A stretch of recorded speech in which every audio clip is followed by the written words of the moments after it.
리즈 하월즈의 중보기도. 성령의 사람으로 거듭나는 삶. 6. 묵은 땅을 기경하라. 한 사람을 진정 사랑할 줄 알아야 비로소 많은 사람을 사랑할 수 있다. 그리고 많은 사람을 사랑할 수 있을 때 모든 사람을 사랑할 수 있다. 당신의 재산에 대해 소유권을 행사하실 때 하나님께는 두 가지 목적이 있다. 하나는 최상의 경직이고 하나는 풍성한 수확이다. 그러나 만일 그 땅이 묵은 땅이라면 그분은 한 평 한 평 밭갈이 작업을 하실 수밖에 없다. 이제부터 우리는 이 땅의 소유주가 이제 막 새로 획득한 당신의 발 위에서 친히 일하시는 모습을 보게 될 것이다. 그분께서 리즈 하월즈 안에서 새로 갈아야 했던 맨 처음 한 평의 땅은 곧 기도 생활이라는 땅이었다. 리즈는 일반적인 기도에 대해서는 이미 익숙했다. 그러나 응답에 대한 확신은 없었다. 성령께서 리즈에게 말씀하셨다. 기도란 곧 응답을 말한다. 기도란 곧 내가 너에게 모든 것을 준다는 의미이다. 얻지 못하는 것은 아무것도 없는 것이다.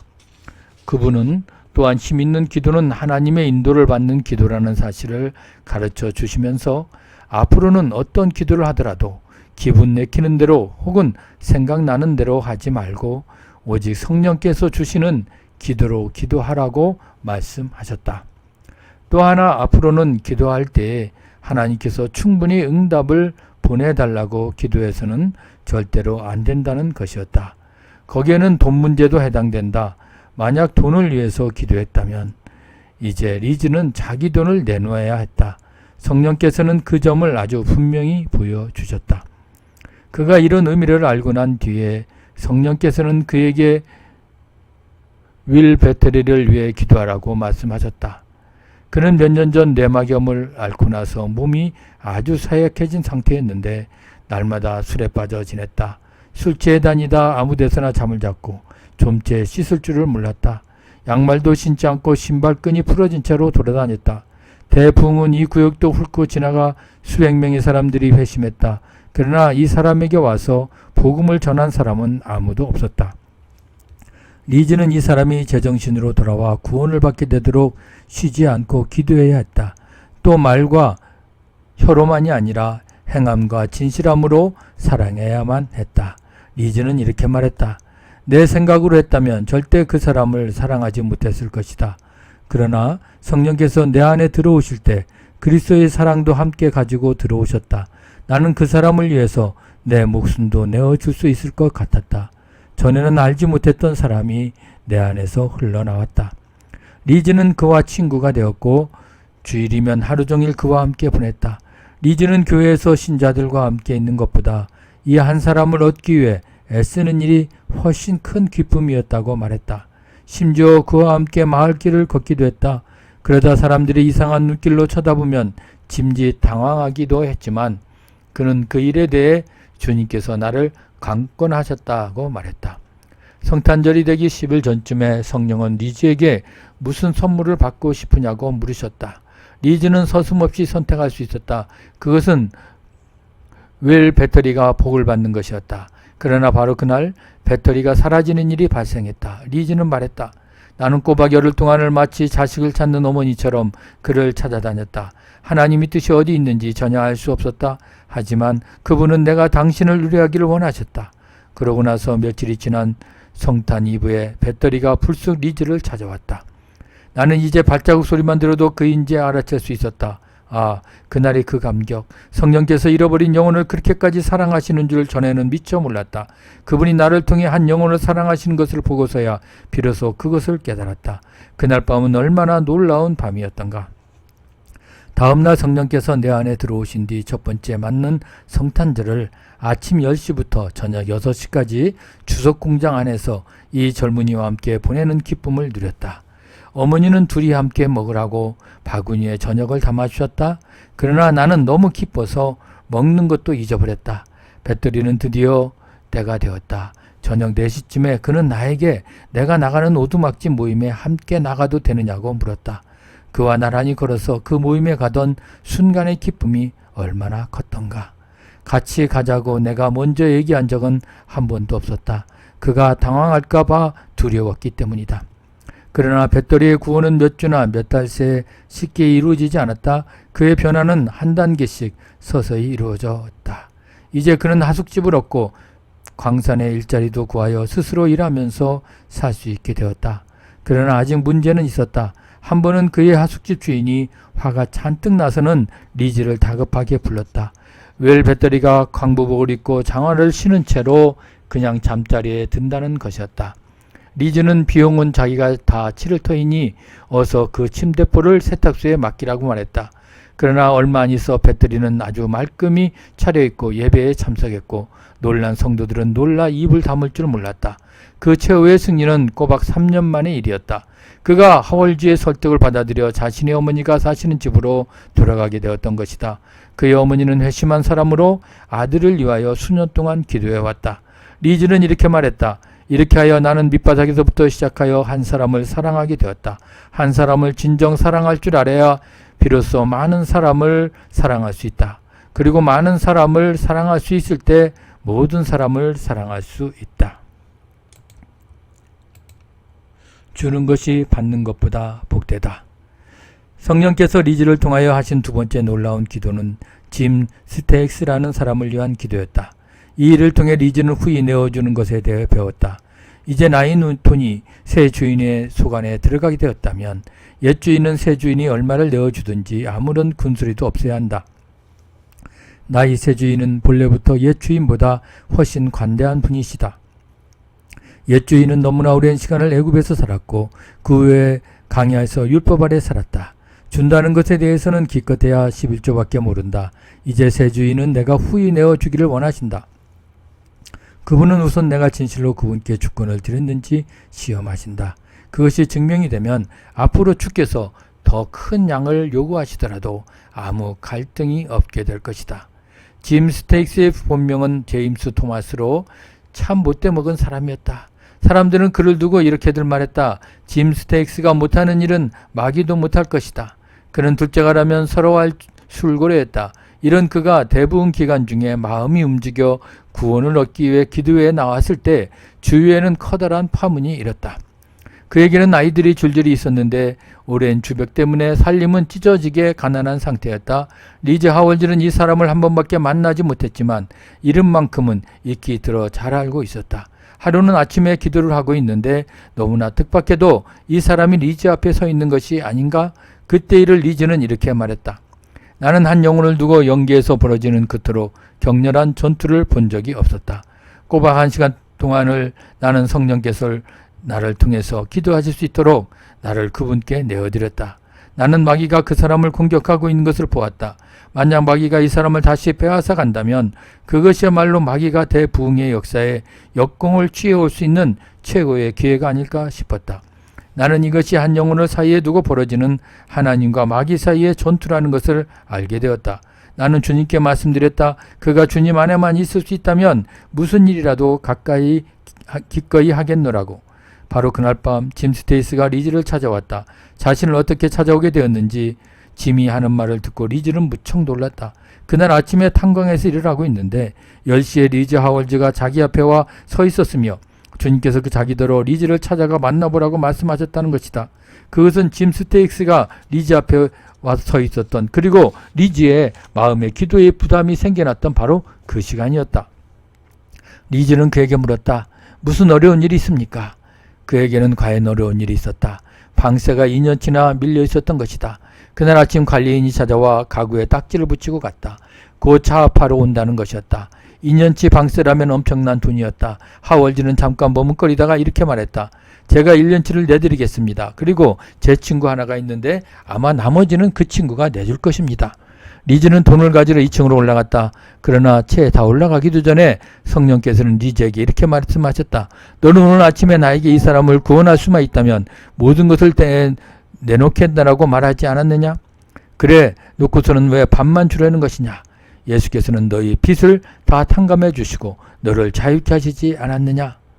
리즈 하월드는 다시 계단을 내려와 그 사람에게 이렇게 말했다. 제가 1년치만 내드리라고 말씀드렸죠? 죄송합니다. 2년치를 다 내드리겠습니다. 그리고 그 밖에도 필요한 게 있다면 말씀하십시오. 당신을 구원할 수만 있다면, 마귀가 이 상황을 이용하여 다시 당신을 탈취해 가지 못하도록 할 수만 있다면 얼마든지 그렇게 하겠습니다. 후에 하월드는 이렇게 고백했다. 그 말을 하는 순간 하늘의 기쁨이 나에게 임하였다. 내 본성 속에 뭔가 확 꺾여 나가는 것 같은 기분이 들었다. 과연 주는 것이 받는 것보다 복이 있게 된 것이다. 그때 내가 그에게 준 선물의 액수는 70파운드였다. 그날 밤 하월드는 곧바로 그를 데리고 친구에게 갔다. 그리고는 함께 기도해 주었다. 돌아오는 길에 그는 짐에게 아내가 회심했느냐고 물어보았다. 그녀도 남편에게 일어난 변화를 보았고 또 그것을 기뻐하지 않았던가? 짐은 이렇게 대답했다. 예, 보고 기뻐했습니다. 그러나 아직 구원받지는 못했습니다. 집사람은 교회에 입고가 옷이 없습니다. 그 말을 듣는 순간 리즈 하월드는 능력이 그녀에게로 나가는 것 같은 느낌을 성령 안에서 느낄 수 있었다. 또 그녀도 곧 회심하리라는 것을 알 수 있었다. 다음 주 주일 짐의 집에 갔는데 짐의 아내는 이미 회심해 있었다. 그녀는 후이 내어주는 모습 앞에 완전히 깨어진 것이다. 사랑이 영혼을 정복했다. 성령이 그녀를 십자가 밑으로 데려오셨다. 거기서 그녀는 자신이 훨씬 더 큰 빚이 탕감되었다는 사실을 깨달았다. 자신을 위해 훨씬 더 큰 값이 지불되었으니 그것은 곧 그리스도의 보배로운 피였다. 리즈는 이들 부부에게 임한 복을 그 구역의 새 시대의 여명이라고 불렀다. 왜냐하면 매주 토요일과 주일 저녁에 리즈와 그의 친구들이 인도하는 오두막집 모양이 그들의 집에서 시작되었기 때문이다. 그 모임에 많은 사람들이 참석했고 아울러 가장 포악하다는 사람들도 상당수 거기서 주님께 돌아오는 역사가 일어났다. 깊은 교제를 나눌 동역자를 사귀라. 그 즈음 리즈는 평생 깊은 교제를 나누게 되는 한 사람을 만났다. 바로 삼촌 딕이다. 리즈가 랜드린다드에서 돌아오자 신자들 가운데는 리즈가 그렇게까지 성령께 자신을 완전히 내어드릴 필요는 없다고 생각하는 사람들이 있었다. 어떤 사람들은 아예 반대하고 나서기도 했다. 그러나 하나님은 그에게 마음과 뜻이 합한 사람을 하나 주셨다. 바로 그의 삼촌이었다. 하나님을 향한 온전한 헌신의 필요성에 대해서라도 그 구역 모든 신자들 가운데 딕 삼촌이야말로 가장 필요성을 덜 느끼게 할 사람이었는지 모른다. 그는 20년 동안 병자로 살면서 2, 3m 이상 걸을 수 없었고 한 번에 몇 분 이상은 글을 읽을 수도 없었다. 그는 이런 상태를 하나님의 뜻으로 받아들이고 날마다 많은 시간을 기도하는데 혹은 식구들이 읽어주는 성경 말씀을 듣는데 보냈다. 대부 부흥이 있기 전, 그러니까 이 나라의 영적 상태가 아주 낮을 때부터 그는 부흥을 위하여 기도해왔다. 그 기도가 응답되었을 때 그는 말할 수 없이 기뻐했다. 그러나 그는 자신도 채워져야 할 필요가 있음을 잘 알았다. 대부흥 전에는 교회에서 아주 신앙심이 깊다고 하는 사람들 중에도 영생이 값없이 주어지는 하나님의 선물이라는 사실과 제사함의 확신 등에 대해서 제대로 알고 있는 사람이 그리 많지 않았다. 그리고 대부흥 후에도 성령의 신자들 몸 안에 거하시는 거룩한 인격이시라는 사실은 여전히 많은 사람들에게 숨겨진 채였다. 딕 삼촌도 예외는 아니었다. 그는 더 깊은 기도의 능력을 사모하고 있었지만 그것을 어떻게 얻을 수 있는지 전혀 아는 바가 없었다. 리즈가 회심하자 그는 무척 기뻐했고 리즈는 삼촌을 가장 소중한 영적 인도자로 여겼다. 자연히 린다드에서 돌아오고 온 리즈가 자신의 새로운 체험을 제일 먼저 전한 사람도 역시 딕 삼촌이었다. 그러나 그 만남은 그리 쉽지만은 않았다. 이제 삼촌에게 가서 성령의 실체를 가르쳐 주려고 하는 주님의 계시가 있었기 때문이다. 그리고 보통은 어린 사람이 연장자를 통하여 복을 받는데 이번에는 거꾸로 되어야만 했기 때문이다. 그러나 딕 삼촌은 이미 준비되어 있었다. 리즈가 그에게 하나님의 축복을 이야기하고 그러기 위해서는 자신의 의지를 성령께 완전히 굴복해야 한다고 이야기해 주자. 삼촌은 그것을 하나님의 말씀과 성경의 진리로 받아들였다. 하지만 딕이 그 문제를 자기 삶에 적용하는 데는 3주가 걸렸다. 리즈가 찾아갈 때마다 그는 이렇게 말하곤 했다. 이제 며칠만 있으면 다 정리하게 될 거라고 확신한다. 마침내 다 정리하게 되는 날이 이르자 그것은 정말이지 영광스러운 승리였다. 그는 사람이 얼마나 헌신되고 경건해질 수 있으며 그러면서도 여전히 성령을 필요로 하는 존재인가에 대한 삶 모델이 되었다. 그는 하나님께 자신을 전폭적으로 내어드리는 것이 결코 쉽지 않은 일임을 깨달았다. 그때 이후로도 오랫동안 삼촌과 조카는 성령 안에서 깊은 교제를 나누었다. 그것은 영적인 동반자 간의 교제였으며 딕 삼촌은 리즈의 가장 강력한 기도 동역자가 되어주었다. 그는 하루에 8시간씩 기도하는 일을 계속했다. 그러나 그 전과는 자세가 달랐다. 성령께 온전히 사로잡히기 전에는 아무 것이나 마음에 저절로 떠오르는 것이기도 제목이었다. 그러나 이제는 리제와 마찬가지로 그 역시 성령의 인도하심을 받아 구체적인 제목들을 놓고 기도에 들어갔다. 승리를 얻는 수고, 응답이 분명한 기도를 하게 된 것이다. 7. 순종이 역사를 만든다. 하나님이 당신을 어딘가로 보내시려 한다면 반드시 그 방편까지도 공급해 주신다. 짐 스택스의 집에서 800m쯤 떨어진 곳에 그리스도인이라고는 한 명도 찾아볼 수 없는 마을이 있었다. 그 마을엔 당연하고 교회도 없었다. 물론 이 마을에서 대부흥 때는 기도 모임이 시작되었으나 얼마 안 가 곧 흩어지고 말았다. 짐 스택스와 그의 아내가 복을 받고 얼마 안 있어 주께서 리즈에게 말씀하셨다. 두 사람을 듣고 그렇게 큰 기쁨을 얻었으니 이제 온 마을을 돌아보지 않겠느냐? 하지만 너를 그곳으로 보내는 것은 너에게 또 하나의 교훈을 가르쳐주기 위해서다. 바로 내가 먼저 고난받는 사람이 되어야 한다는 사실이다. 이 말은 곧 리즈가 한 가정에서 제일 먼저 고생의 짐을 지는 아버지와 같은 사람, 그리고 양들을 위해 목숨까지도 내놓은 선한 목자와 같은 사람이 되어야 한다는 의미였다. 성령은 리즈에게 예수님은 죄인의 자리에 대신 서신 분임을 가르쳐 주셨다. 그분은 우리 죄와 질병과 무거운 짐을 대신 짊어지셨다. 이제 리즈가 그 마을에 가면 성령께서는 그를 통하여 좀 특별한 방식으로 주님의 사랑을 드러내실 것이다. 이 사람들은 이미 대부흥 때 좋은 설교는 다 들어보았다. 그런데 그 설교가 그들을 변화시키지는 못하였다. 이제 성령은 당신의 종을 그리로 데리고 가사 먼저 고난받는 자가 되게 하실 것이다. 뭔가 필요한 이들은 이제 다 그에게로 와서 그 필요를 채워달라고 요청할 것이다. 리즈는 어느 주일 아침에 그 마을을 찾아갔다. 친구 조니 루이스와 훗날 하월즈의 부인이 된 엘리자베스 한나 존스 양, 그리고 다른 젊은 그리스도인이 일꾼들이 동행했다. 그들이 눈앞에는 생전 처음 보는 광경이 펼쳐졌다. 커다란 맥주통들이 여기저기 널려있고 사람들은 마셔대고 도박하며 온갖 종류의 오락에 빠져 있었다. 그 지역의 이름은 헬파이어라고 불렸는 거리였는데 과연 올거리는 이름이었다. 그러나 하월즈는 후에 이렇게 말했다. 내게는 한 가지 생각밖에 들지 않았다. 성령께서 그것을 찾아가셔서 그 권능으로서 귀신들을 쫓아내고 그들의 죄를 사해 주셔야만 한다는 것이었다. 리즈 일행이 찾아간 첫 집에서 그 일이 실제로 일어났다. 그 집 여주인은 자기가 일요일에 빵을 굽고 있다는 사실을 손님들에게 알리고 싶지 않아서 빵이 오븐에서 탈 때까지 그냥 내버려 두었다. 이 이야기를 들은 리즈는 다시 그 집으로 돌아가 자기 때문에 생긴 그 손해를 배상해 주고 싶다고 말했다. 그리고는 식탁 위에 1파운드를 올려놓았다. 이 한 가지 선행의 파문을 물고 왔다. 마을 사람들은 자기들을 찾아온 젊은이들이 다 광산이나 공장에서 일하는 성실한 사람들이며 말뿐만이 아닌 뭔가 다른 것을 가지고 온 사람들이라는 사실을 곧 깨달았다. 앞에 말한 그 여자는 자기 집을 모임 장소로 개방했으며 남편과 함께 나란히 지독스런 술고래 했던 이들 부부는 그 마을 최초의 회심자가 되었다.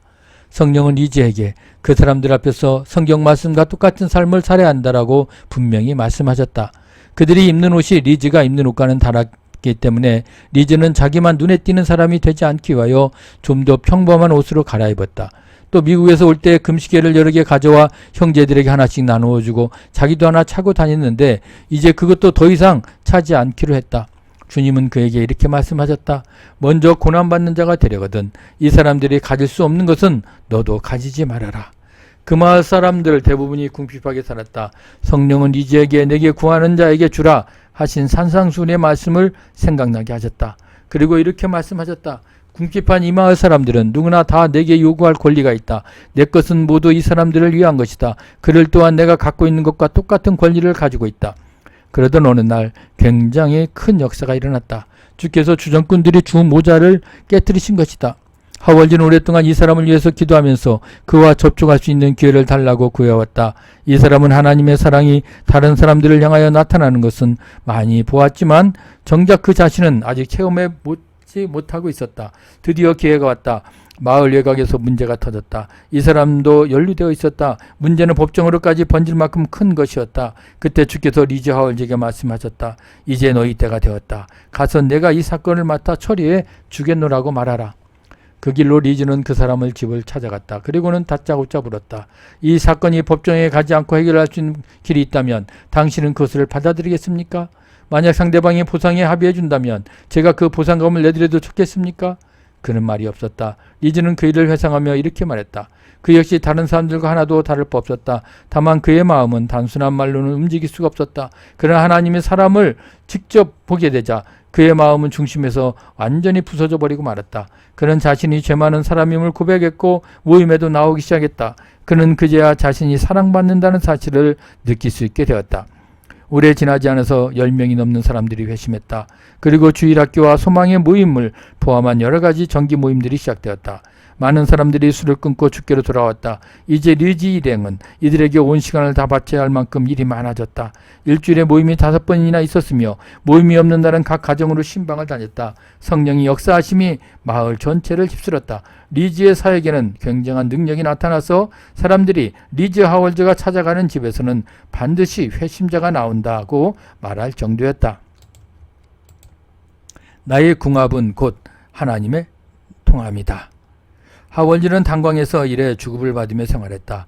그 밖에도 따로 저축해둔 돈이 좀 더 있기는 했다. 그러나 이대로 가다가는 그 돈도 금방 바닥날 것이 뻔했다. 성령께서 그에게 계명과 약속을 동시에 보여주신 것은 바로 그때였다. 주님은 부자 청년에게 이렇게 명령하셨다. 내가 가진 것을 다 팔아 가난한 자들에게 나누어 주라. 그리고 와서 나를 쫓으라. 그리고 당신을 따르는 사람들에게 그분은 이렇게 약속하셨다. 나와 및 복음을 위하여 집이나 형제나 전토를 벌인 자는 금세에 있어 100배나 받지 못할 자가 없느니라. 그러니까 만약 리즈가 1파운드를 내놓으면 주께서는 그에게 도로 100파운드를 주신다는 말씀이다. 정말 그럴 수 있을까? 만약 그렇다면 리즈는 돈이 바닥나게 된다는 사실보다는 약속대로 그 자리가 100배로 채워지게 될 것이라는 가능성을 알고 있는 것이다. 그런 대체 정말 일어날 수 있을까? 정말로 100배를 얻을 수가 있단 말인가? 드디어 마지막 1파운드를 써야 할 날이 왔다. 성령께서 그에게 이렇게 말씀하셨다. 모든 밧줄을 다 끊고 내 약속만 붙들어라. 하나님을 믿고 단호히 발걸음을 내디디라는 명백한 명령이었다. 사실 마지막 1파운드를 내주고 잔고가 바닥이 나는 것보다는 차라리 많은 돈 중에서 1200파운드를 내주는 것이 훨씬 쉬운 일일 것이다. 이렇게 바닥이 나보기는 15년 만에 처음이었다. 그는 이렇게 말했다. 그 일을 앞두고 마귀가 나를 참 많이 뒤흔들었다. 그것은 어둠 속으로 자청해서 들어가는 짓이라도 했고 또 내가 만일 1파운드라도 남겨두지 않는다면 어디 집회에 가고 싶어도 여비가 없어 못 가지 않겠느냐고도 속삭였다. 그러나 성령은 나에게 만일 하나님께 나를 어디로 보내시려 한다면 그분은 반드시 그 방편까지도 공급해 주시는 분이라는 사실을 보여주셨다. 위험은 오히려 그 반대의 경우에 있다. 즉 돈이 있으면 하나님께 묻지 않고도 어디든지 갈 수 있다. 요나를 보라. 그에게는 하나님께로부터 도망가는 데 필요한 경비가 충분했다. 그러므로 하나님께서 우리의 방편까지 통제하지 않는 한 우리는 진정한 의미에서 결코 그분의 종이 될 수 없다.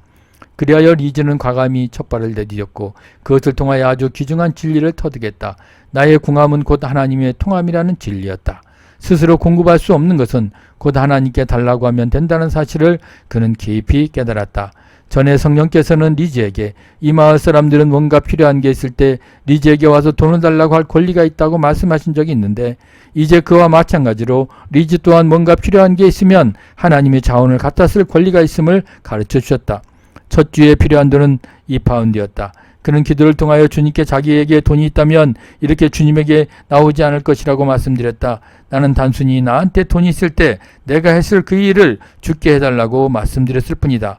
그리고 그분은 약속대로 주셨다. 인간의 유한한 자원 때문에 멈춰진 일이 하나님의 무한한 자원 때문에 다시 시작되는 모습을 보았을 때 그 기쁨이란 이루 다 말할 수 없다. 이제 염려스럽기만 한 은행 잔고의 자리에 든든한 하나님의 약속의 자리를 잡았고 그분의 약속은 내 수중에 있는 현금이나 마찬가지였다. 이제 더 이상 가는 곳마다 일일이 돈을 가지고 다닐 필요가 없게 되었다. 진짜 돈이 있는 곳이 어디이며 그것을 어떻게 얻을 수 있는지 알았기 때문이다. 먹고 마실 것을 염려하지 마라. 그러던 중 그 마을 최대의 시험이 찾아왔다. 파업의 위기가 몰아닥친 것이다. 지난번에 있었던 파업도 8개월이나 계속되었고 그 바람에 노동자들이 일대 곤란을 겪었다. 하월즈는 이번에도 파업이 일어난다면 지난번 못지않게 길어지리라는 걸 잘 알고 있었다. 이런 부담으로 마음이 무거워져 있을 때 주님은 그에게 한 가지를 물어오셨다. 전에 성령께서 너를 통해서 너희 가족들에게 해주셨던 일을 이제 이 마을 사람들에게도 동일하게 해주기를 원하시는데 너는 그것을 받아들이겠느냐? 성경은 먹을 것과 마실 것은 염려할 바가 아니라고 약속하고 있다. 이제 너는 이 마을 사람들에게 이 약속을 전달해 준 다음 내가 가서 그들에게 빵과 치즈와 차와 설탕을 줄 수 있겠느냐? 이 마을 사람들에게는 외상을 주지 않아도 너한테는 외상을 줄 수 있는 식료품 가게가 2곳이나 있다. 이제 가서 100파운드 어치 물건을 외상으로 살 수 있겠느냐? 참으로 엄청난 도전이 아닐 수 없었다. 어떻게 그런 일을 할 수 있을까? 그는 생각에 생각을 거듭하다 파업이 눈앞으로 다가온 일요일 밤이 되어서야 겨우 결단을 내렸다. 그는 사람들이 모여있는 곳으로 가서 이렇게 말했다.